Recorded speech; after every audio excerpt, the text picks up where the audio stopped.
Rated M for mature.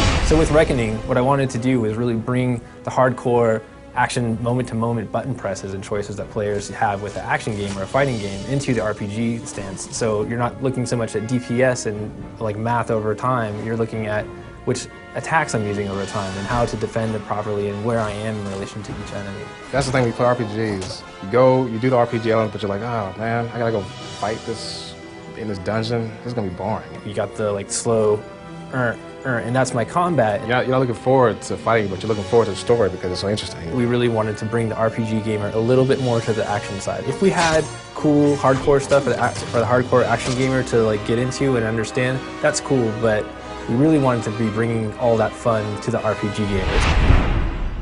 The key to a good animation is strong poses.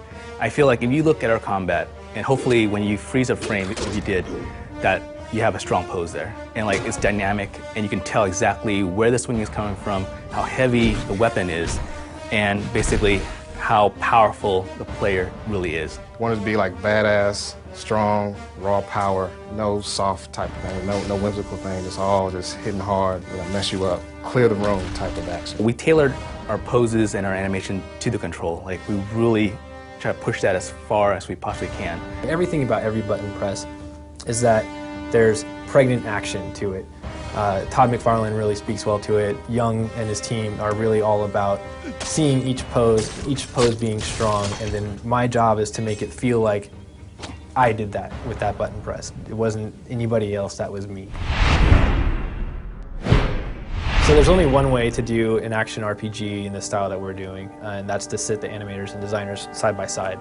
That was like the key of making all of this possible. Designers have their own mind of how things need to be for damage and hit reacts and timing, and animators have their own mind for how to make it look good and how to make it look like it has proper weight. It's a lot of back and forth. Sometimes, we're like, all right, it's not gonna look the best, but it's gonna feel good. And designers like, okay, fine, you can have more frames, it's gonna be a little slower probably, but it's gonna look good. You see it in-game, all the fluidity of the player's moves and the NPCs and how the enemies work with the player and everything, to the sync actions, to the stealth kills, to the face shift kills, how everything transitions so smoothly. It's a direct result of us sitting together and implementing all this stuff together.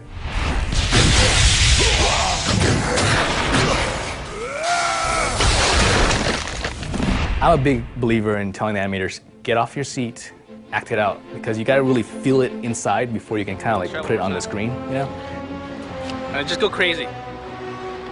It's hard to describe, but like as an animator, you want to make it as believable as possible. And you gotta believe it first, I want to say, before you can kind of make other people believe it. Like get into the essence of just grabbing on your strength your inner strength, I should say, and just doing what you feel. No like training involved, just Hail Mary with these weapons and see what you can come up with. We want to make it believable, but at the same time, we want to make it awesome. Where like you're like, wow, I know that's impossible, but I want to do that.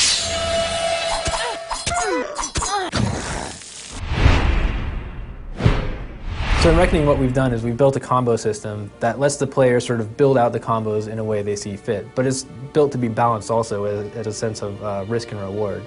So at the very bottom level, you have your basic attacks, and these are the first hits of your combo chain. So if you think about it with your daggers is a 6-hit chain. So the first 5 hits are your basic attacks. You can always cancel those basic attacks into dodge or a block at any time you want.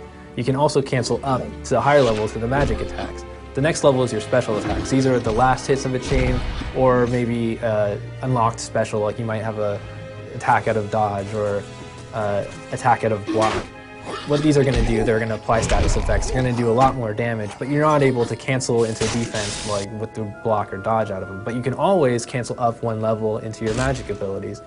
From your magic abilities, you're really committed to that move. So once you're using magic, you've paid a mana cost, but you're committed to that move. If you're going to get hit afterward, you might get hit.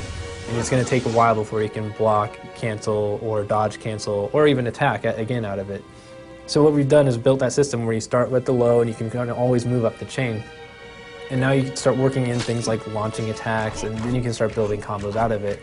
You might get to the end of your very last hit and you've hit him with a strong finisher, but you always know you can do a magic attack to sort of continue the chain or something. And it's really all about creating this language that the player can then build combos off of.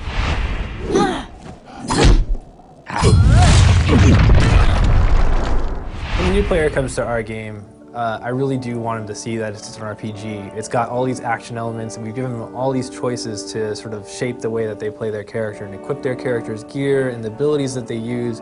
But really what I want them to discover in our game is how to express themselves in combat. You can go into Plane Reckoning without memorizing anything, you know, and you can it's more just a feel and a timing thing, which anybody can pick up easily. For me, a good game is a fun game, you know, a game that you want to keep playing, and like a game that you don't mind watching the animation, you know. Anybody can do like combinations, you know, I guess if you get good enough, you can do like a 10, 15 hit combo. But I mean, but even that said, that's easy to do. It's so easy, you know. So you just pick it up and just mess around, have fun with it, and next thing you know, you'll be kicking all kinds of ass.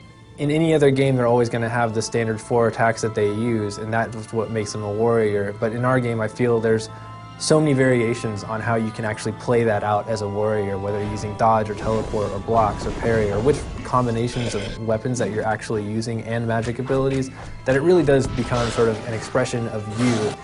And it's just so much fun just to walk through our own building here at Big Huge and just see each player playing in their own way, and in combinations that I never thought would be possible, but they work, and it's just sort of how each person just represents themselves. So really what I want to see is just that self-expression. I'm really looking forward just to seeing videos of like combos or ways like people have found to defeat enemies just using the tools that we've given them.